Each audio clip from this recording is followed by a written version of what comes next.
So I'd like to thank everyone for coming today to our AI seminar. We have Bruce Matichuk here.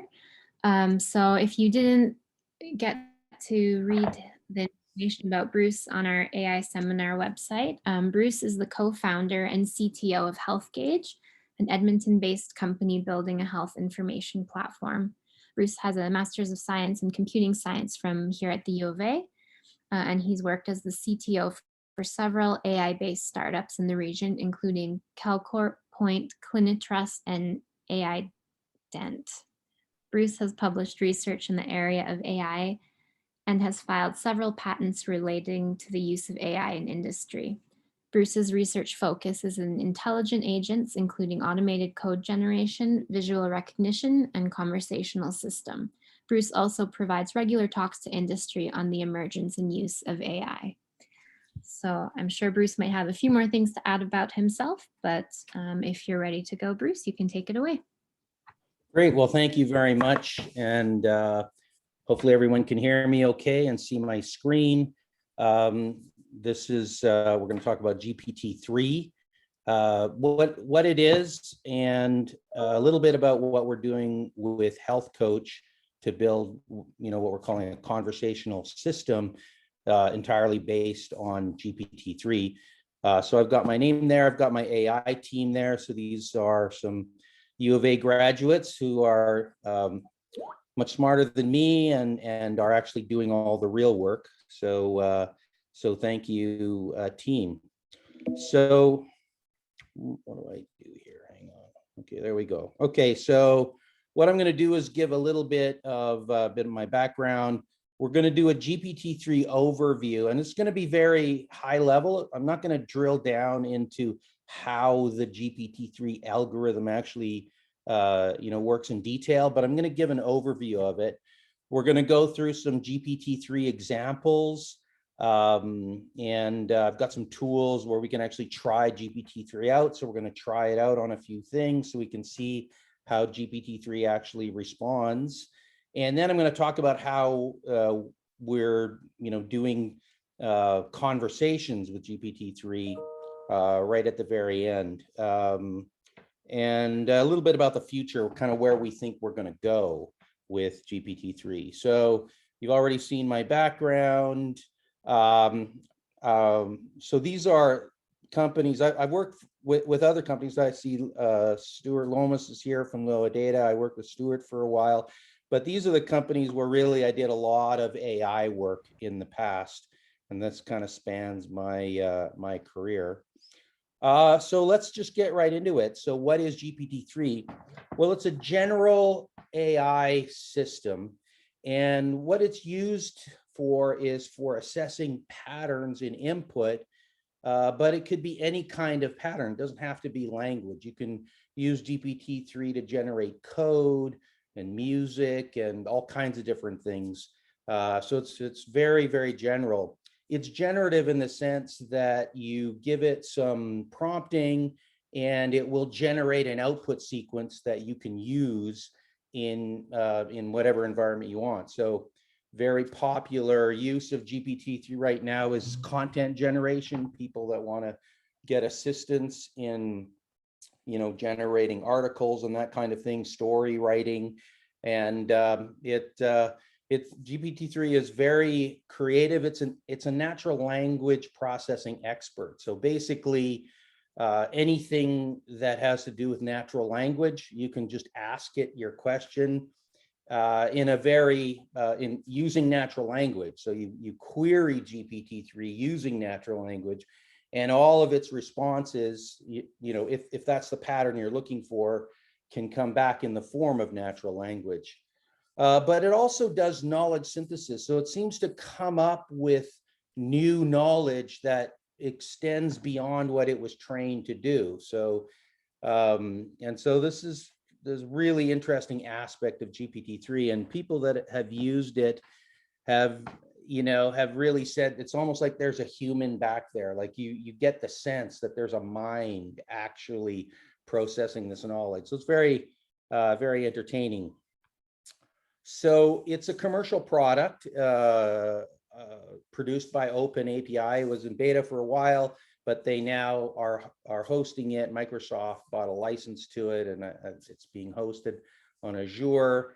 You have to apply to get a key, but once you get a key, you can use it in the beta form. In order to go production, you have to apply, and they're going to look at your application and make sure your application doesn't do, things like diagnosing illness or something like that. So they have a bunch of restrictions on how it can be used in production, but it is production and people are using it in production. It has multiple forms of reasoning.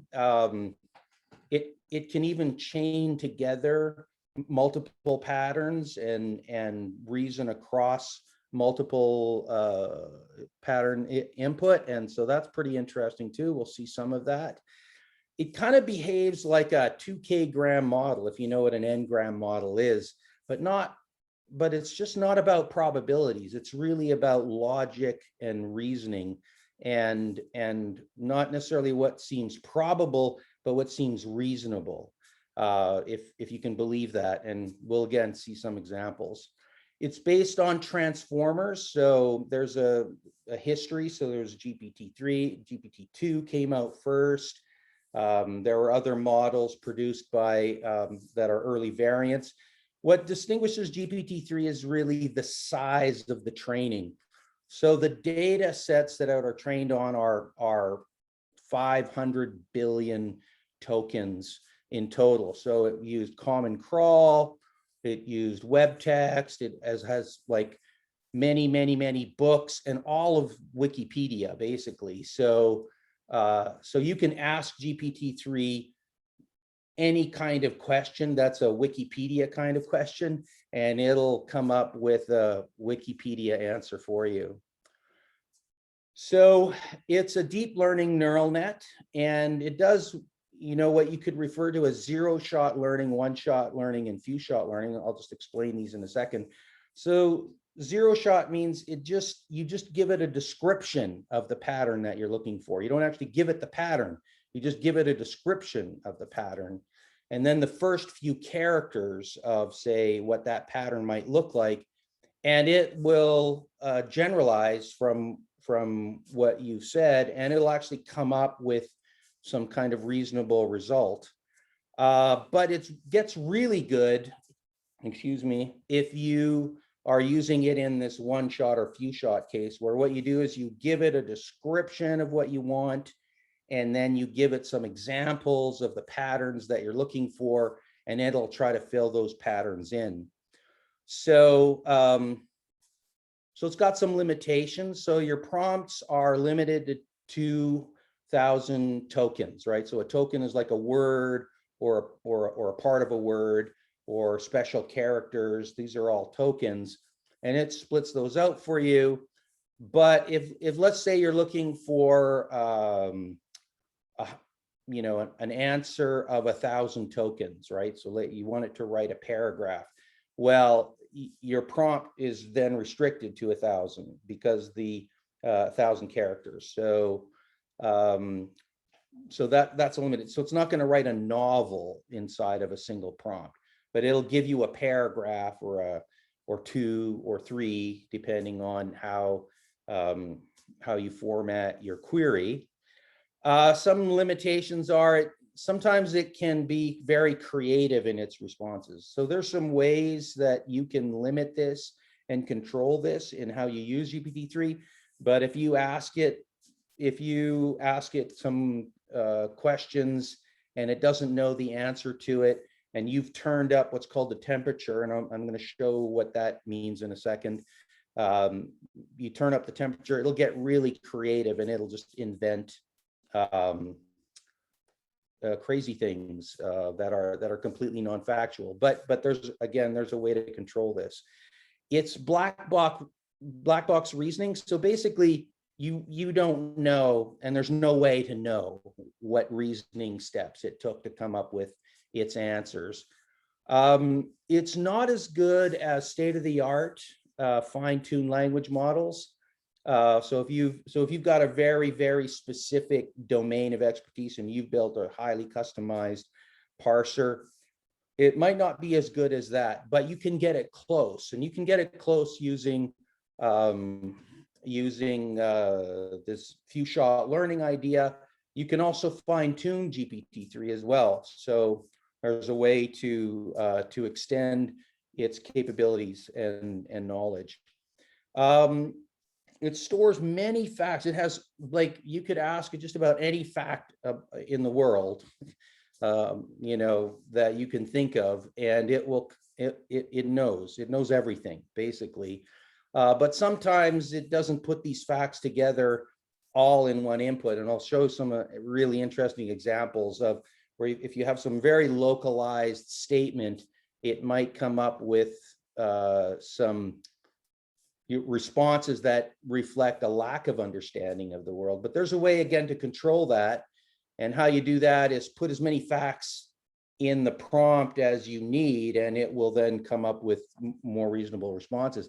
And those facts, interestingly enough, can be derived from GPT-3 itself. So again, how you actually use GPT-3 is not so much in a in and out kind of fashion. What you do is you chain together multiple queries to GPT-3 to create an aggregate response.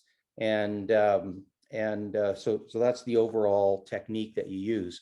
So just some interesting speculation. You think about it, there's 100 trillion synapses in the brain. GPT-3 has 175 billion parameters, about 1,000 times.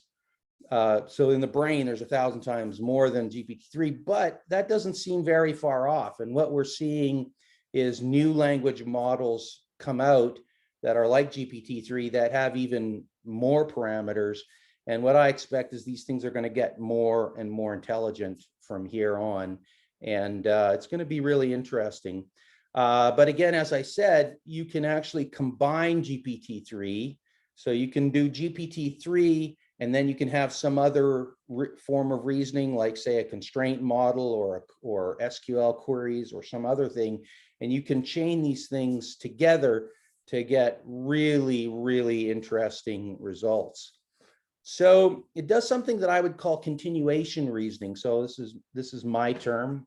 And what it does is it considers the inputs and it figures out how to continue your query into something that's logical. So again, because of this continuation kind of capability, you can chain these things together. So a little bit about the size and the structure and some advancements. So the GPT-3 model itself, 175 billion parameters. It uses what are called these attention layers. It's got 96 of them. And then in every word or every time you give it a query, it actually has 96 versions of that query that it analyzes. It'll then aggregate those responses, and then that goes up to the next layer. It'll consider 96 variations of that, and then it'll aggregate those responses. And its reasoning becomes really, more and more abstract. And again, I'll talk about what that actually looks like. In terms of transformers, what we're seeing is people now apply this to images as well. So people are doing GPT-3-like systems, not GPT-3, but GPT similar kinds of reasoning, but reasoning about images. And I think that that's really, really an interesting area of research. So how it works. So think about conventional natural language processing, and I see some natural language experts in the audience there. So here's kind of what you do to process natural language. Normally, you're going to tokenize your input. You're going to, stemming, part of speech, do some entity recognition, and then maybe you'll get down to some intent with some slot filling, maybe to actually provide a response. So the slot filling is going to take parts of your input and come up with specific values. Here's what you do with GPT-3, none of that other stuff. Basically, GPT-3 does everything for you.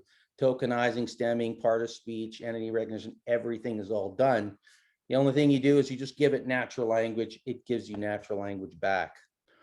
So here's how you actually use it. You start off with a prompt. You pass the prompt to GPT-3, and then it gives you a continuation. So here's how you structure your prompts when you're using GPT-3. We have a task description, translate this word from English to French. And then what you do is you give it a few characters of the pattern that you're looking for, and it'll just figure it out. So you can get better results if you provide some examples of what it is that you're looking for. One way to think about GPT-3 is, let's just say you had kind of a language expert sitting beside you, and you wanted that language expert to do something with language. Well, what you would do is you would just ask the language expert. You'd say, hey, here's a paragraph. Tell me, show me where all the nouns are or something. And so you describe what you want done, and it will come back with a result, kind of like talking to a person. And so this is really very different than other kinds of tools that you've used, where you have endpoints for all the different things that you can do, and each endpoint has a specific set of parameters to drive that endpoint. That's not the way GPT-3 works. It's a whole new way of programming. You just describe what you want, and GPT-3 will figure out how to get the result to you. And so in that case, in that sense, there's really an infinite number of ways that you can use it. Again, this is demonstrating how to get even better results. You have your task description, and you have many patterns, like multiple examples, and we'll see a few examples of these in a second. And then again, at the very end, the first few characters of the pattern you're looking for, and it'll come up with a result. So if you go up to the OpenAI site, so you can see there's a URL at the very top there.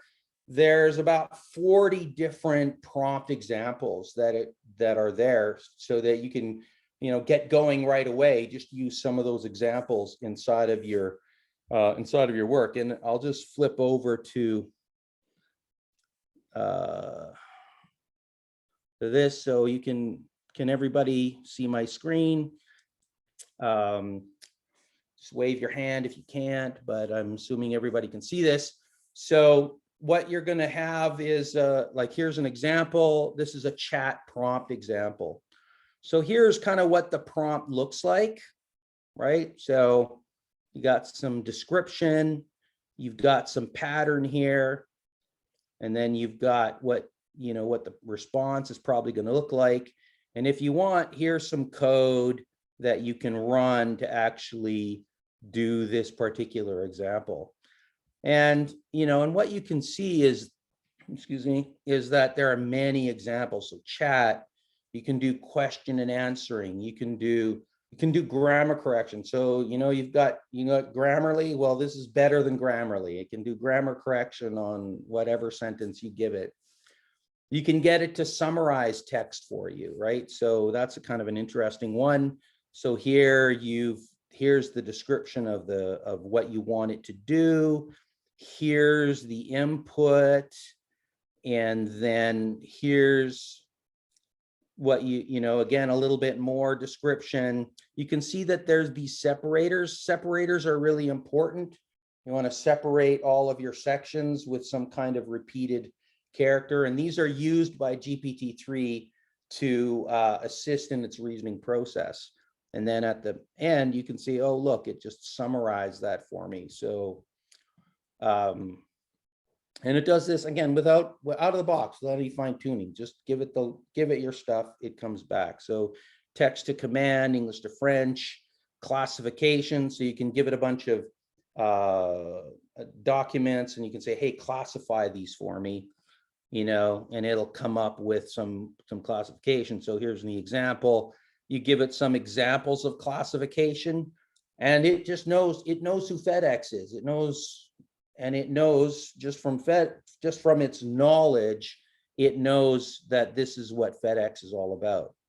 You can see as well, whenever you're giving your input, you can see that there's some settings that you set. So you can see down here in the query where we set those parameters up, and these control the input and the output. So you can control how much feedback you get. So here I'm looking for just 6 tokens. I don't want a million things. I just want 6 tokens worth of output. You can set the temperature. What the temperature refers to is how creative you want the response to be. So if you want it to just be really inventive, you can set a really high temperature. If you want it to be, specific, really specific, you set the temperature to 0 or a really low value. You can also, you've got a few other parameters, and we'll talk about those in a second. All right, so let's go back here and let's just try one. So here's an example of a 0-shot example. I'm going to just highlight this. I'm going to flip over here. Now, there's a really interesting tool. You can see the URL up there for the tool. I've got that listed on another slide. But what I want to do is just paste my input here. So this is like a sandbox or a toolkit that you can use to try out your GPT-3 queries. You have to have a key, right? So you get your key from, you have to just apply to Open API, and then they'll give you a key. Just tell them what you're going to do with it. Fairly straightforward process, but you have to have the key. And now you have to tell it when you want it to stop. If you don't tell it when to stop, it'll just blather on, like it'll just go off into la la land. And I find that the first bit of response is pretty reasonable, but then depending on your query, it can get very, very creative. So all I want is I just want there we go. So check that out. It just I gave it English to French. It knew how to do that, translated the word for me. But let's just say I want to change this up a little bit. I don't want it to stop. I just want it to keep going. Maybe what I want is I just want it to be really, really specific, and I'm going to get 100 tokens, and I don't want a lot of frequency back in my response. So let's just see what it comes up with here. So you can see, because my temperature was really low, it just kind of stuck to the words of the prompt, and translating back and forth between English and French. But watch what happens when I turn the temperature up. Turn the temperature up, see what it comes back with. No stopping, and it just blathers on. So you can just kind of see all kinds of creative stuff coming out. So if you ask it for creativity, it'll give you creativity. All right, so let's look at the next example here. So this is a kind of a chat prompt example. So you can see I've described what I want it to do. I've given it an example of how I want it to act, how I want it to respond. So now I'm just gonna, I'm looking, it's probably gonna be this kind of response right here. So let's just see what that looks like. We don't want it to be creative. We want it to be kind of really specific. And, maybe I'll just limit it here, limit my input, and boom. So what you can do with these things, you can kind of, if you want, you can just append the result, add some other phrase.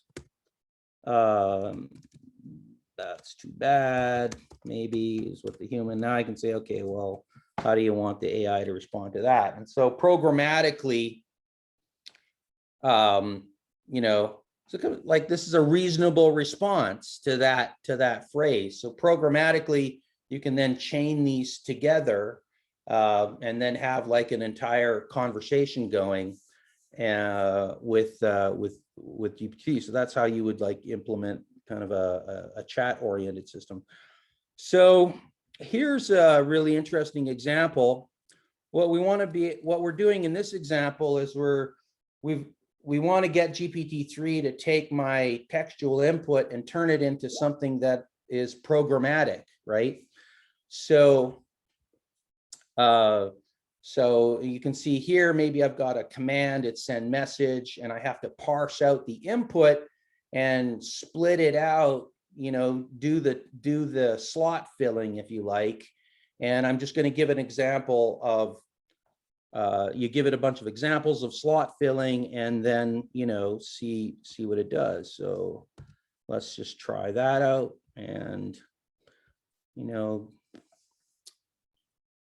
so there we go. Check that out. It just took my input and then it created you know, exactly what I wanted to. And now I can just execute this directly. And we actually use this inside of Health Coach, because in Health Coach, we want to be able to take user input, like, you know, tell me what my weight is or something like that. I'm going to take that input and then actually run a query on the back end. And so this is how we're using GPT-3. So this is, you can get it to do some creative stuff for you. And what this example shows is that your patterns, well, your patterns can be as sophisticated as you want. If they're understandable by a human, GPT-3 is probably going to figure it out, right? So here's my task description. So this is important because GPT-3 uses the task description.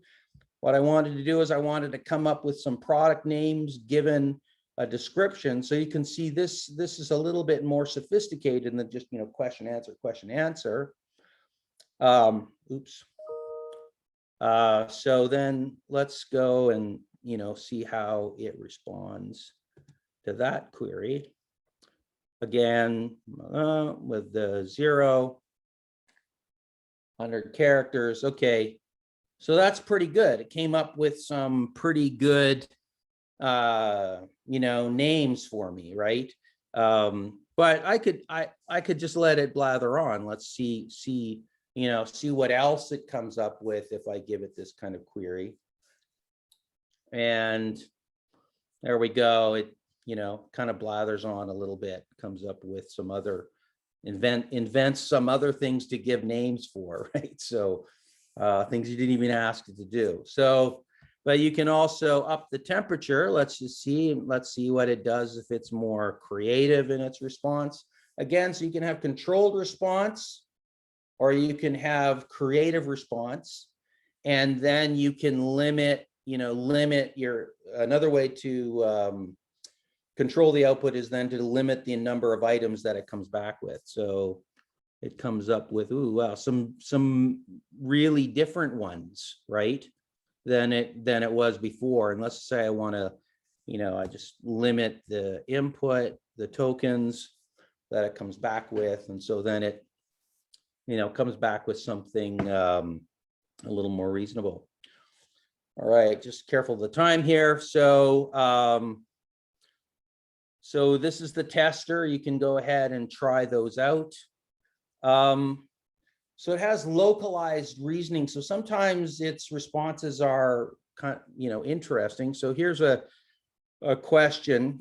So you can go up and look at this. These guys did a bunch of they did some studies on the reasonableness of the responses. So let's see what it comes up with for that response. So if you're not reading the screen, that what it's saying is, you know, you poured yourself a glass of cranberry juice and, you know, absentmindedly poured in some bleach. Looks okay. You sniff it. Okay, you're thirsty. So this, again, this is a 0-shot learning example. I just wanted to just continue on with something that might be reasonable.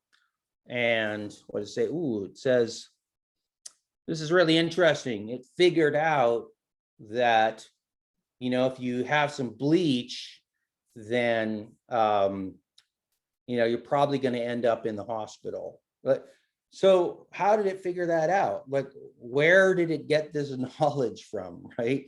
But it has the knowledge and knows how to solve this. But I'm going to mess it up a little bit. So I'm going to change the input up a little bit. I'm going to just add this little character up there. Well, why? You know, it didn't say anything about death. Here, let me add some more characters to its input.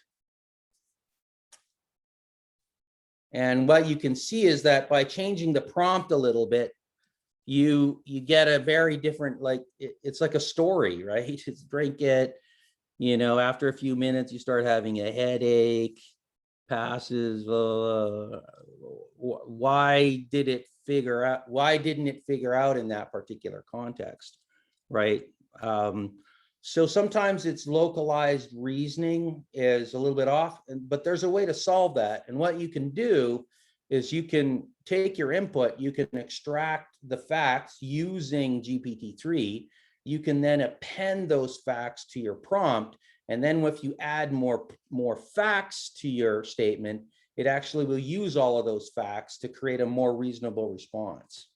And so this is how you can get GPT-3 to be smarter. There's some other examples. I won't go through some of the examples. They're really fun to try, to experiment. But here's another language example. You can get it to try to do puns. So this is kind of a interesting idea. So again, I'm going to get it to be, you know, moderately creative. Ask for 100 tokens. I'm going to give it some penalty on the frequency. We'll try this out, see what it comes up with.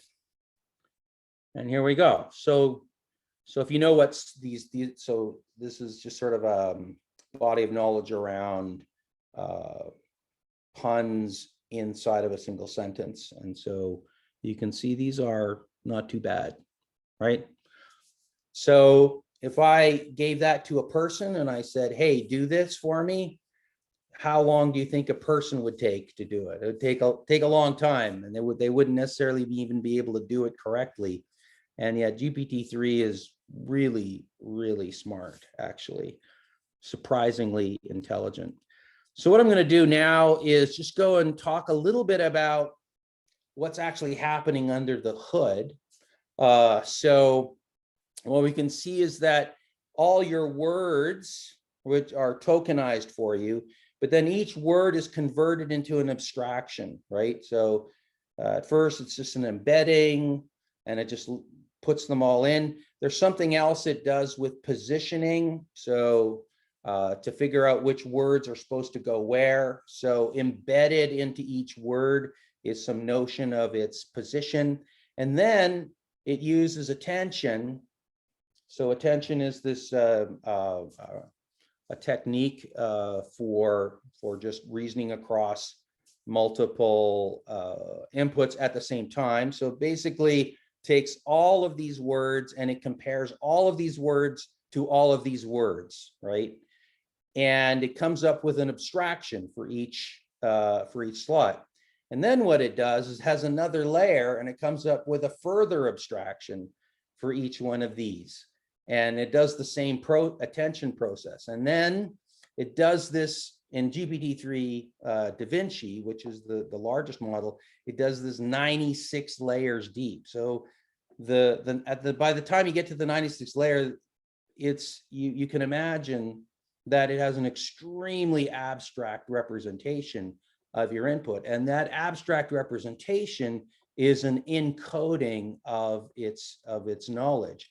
And then once it does that, it goes back the other way. So the first part is the encoding process, and then there's the decoding process. It'll take these abstractions, the super abstracted version of your input, and it'll try to build up your continuation one token at a time. So this is what the transformer architecture looks like. This is a single variant of the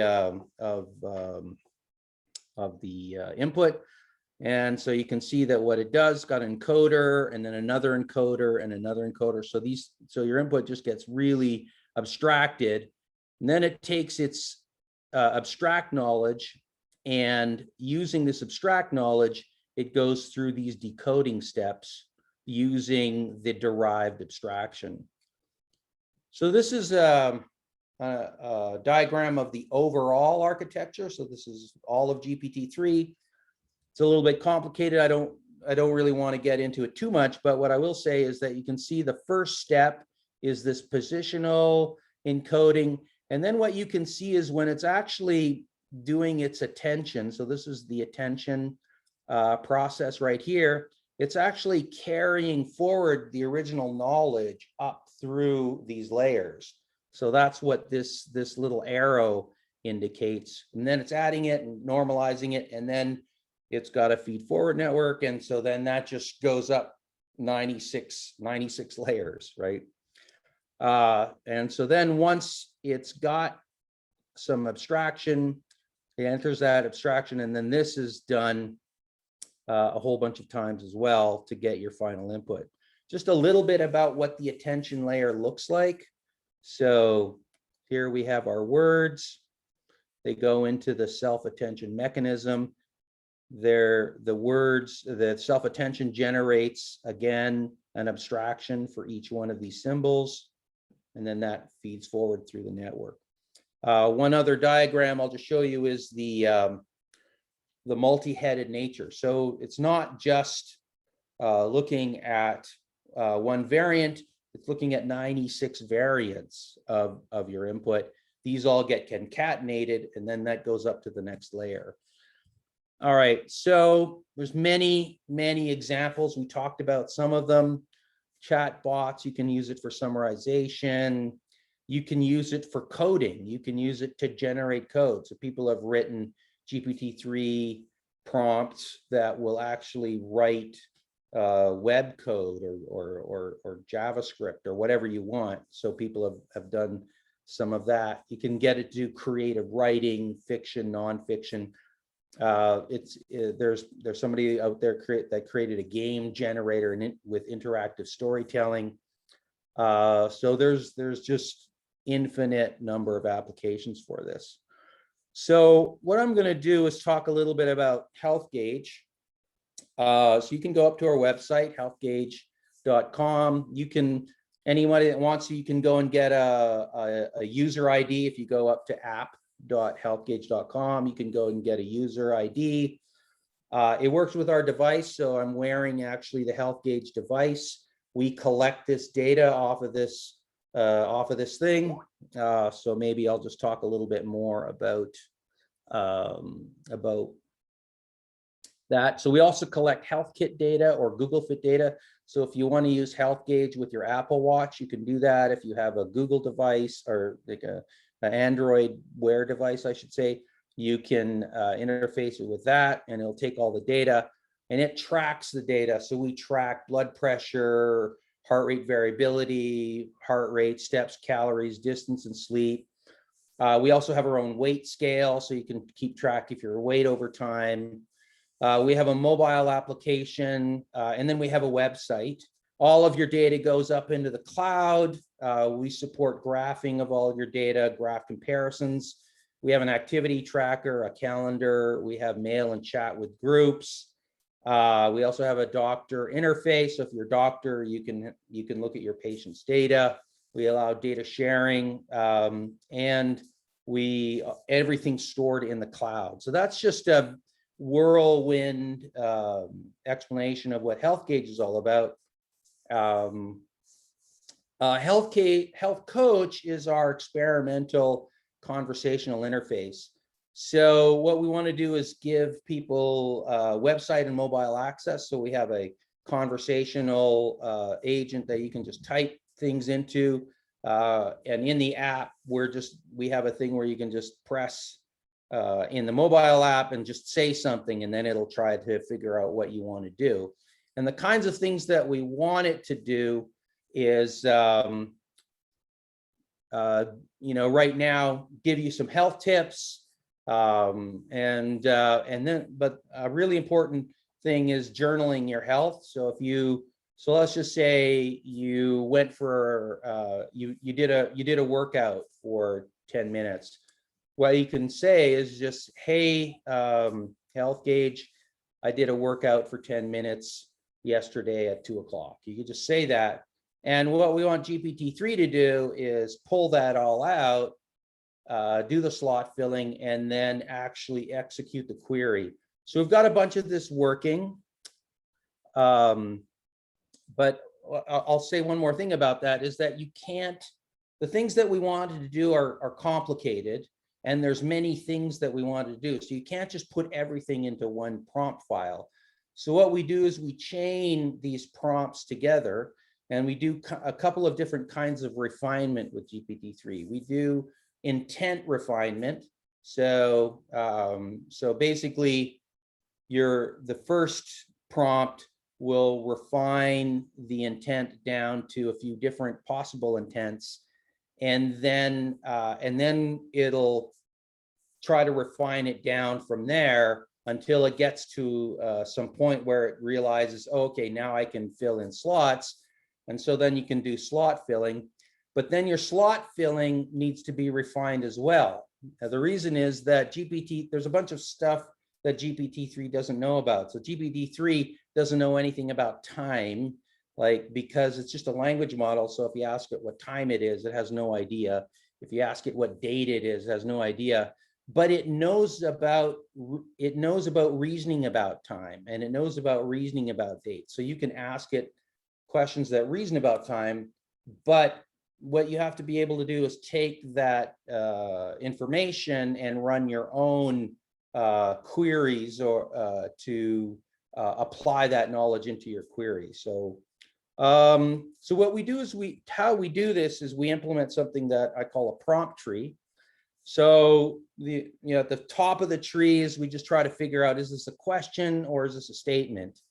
If it's a question, then we want to figure out, well, what kind of a question it is. So then we have another prompt that says, okay, well, let's divide this up into health tips, because maybe that's your question, or maybe it's a query about some specific, something that you want to track in your data. So then we can divide up that, and then we can have slot filling for those. So you can see the leaves are kind of where you do the slot filling. But it could be a greeting or a task. If it's a greeting, then we'll just do some greeting thing. But if it's a task, well, it could be a tag, right? So you could be asking it to simply, tag some health thing. So I took my vitamins today. So there's your tag, and you want Health Gauge to keep track of that.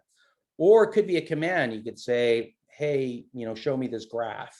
And then you say that, and we want to execute that command right inside the application. So here's some examples of tag versus command. I apologize for the size of this, but I had a bunch of examples. So you can see that this is all one prompt file, and actually it's much bigger than this because there's many prompts. But you can see we've given it some examples of what tagging is, and we've given it some examples of what commands are, and then we use that to sort out whether or not it's a tag or it's a command. When we get to the tag file, here's where we do the slot filling, and what you can see is we want to take your input, whatever your input is. I'm feeling a little bit stressed, and we want to turn that into a JSON record. So we turn that into a JSON record using GPT-3, and then we run some processing on that. So we realize, oh, well, there's a date and there's a time. So then we can fill in those times, right? So it says today, well, date, it's today's date. And so then we can figure out from there that, you were stressed today. And so then we rewrite this query, and that's the query that goes out to the backend system. All right, so yeah, so let me go see if I've got, what do I got here? No, not that. One of these guys here. Oh yeah, there we go. Okay, so here it is. So this is one of our interfaces. We have a couple of different interfaces that we're experimenting with it, and we can just try hello.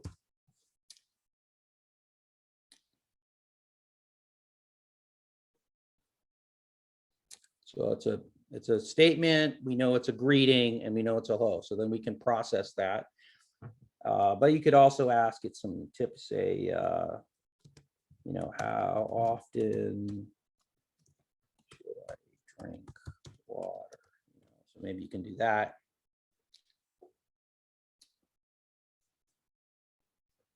So it realizes that this is a health tip. It goes through the network, realizes health tip.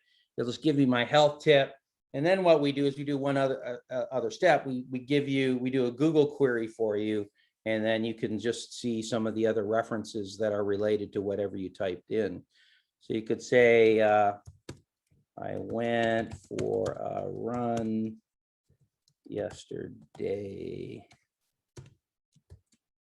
It was. Yeah, I've never tried this one before, so let's see what this one does. Goes through. Okay, so you can see it figured out that this was a tag query, went through the network, figured that out, and then it did some slot filling, and then we did some slot filling on the date. Looks like the date is off by a day. Got a bug there, Arsham, you got to fix that bug. All right, so but you can see this is how the query system works. And what we're doing is we're working on making this, you know, more and more conversational. So you can just interact with health coach. You can ask questions about your status of your health and trends. So we don't have all of that in, but this is what this is where we're heading. So so some things that we're looking at in the future, we're building a meta control language. We're doing the automatic tree learning. So right now this tree is handcrafted. We're working on a way to automatically derive the tree. We're looking at reasoning about schedules and analysis, but we also want to do a lot of work with self-learning and dreaming. And then GPT-3 has a mechanism for fine-tuning, so we're looking at some of that as well. I'll say one other thing about self-learning. So this is we're using these self-reinforcement or self-learning concepts with our signals. So Yuan is one of our AI team members, and he's come up with this model to actually generate biosignals. Or maybe on another talk, I'll explain what this is. It's a very, very cool architecture. Or doing something very similar for actually learning the navigation tree. So this is a dreaming process, if you like, so that the system on its own can come up with its own navigation trees. There's other endpoints to GPT-3. So the endpoint I showed you is just their straight ahead endpoint, but there are answers endpoints, a classification endpoint, other endpoints. So there's 4 of them. These are the other 3, and they do something slightly different, but all of them kind of work in a very similar way. Okay, I think I'm out of time. So what I'm going to do is I'm just going to stop there and open it up for questions.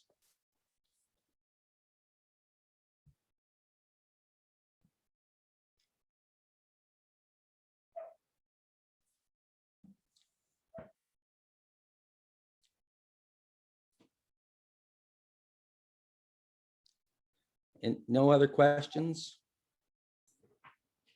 Hi, Bruce. I had a quick question to ask. First of all, thank you for the presentation. I thought it was great and showed a real cool practical side to GPT-3 that I just had studied about but didn't really know about. I just wanted to ask one quick question around, I don't know if you mentioned it, but can GPT-3 do sentiment analysis?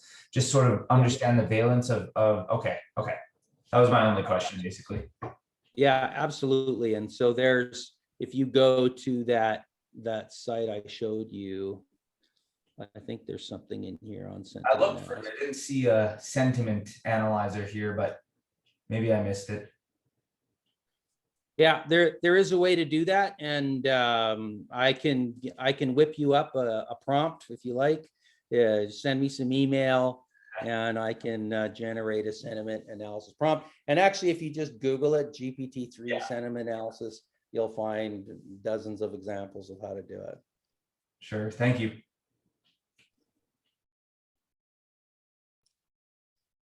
So any other queries?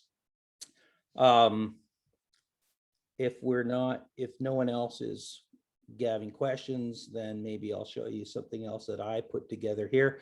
So I tried to train it to do SQL, and so I'm just going to run my SQL example.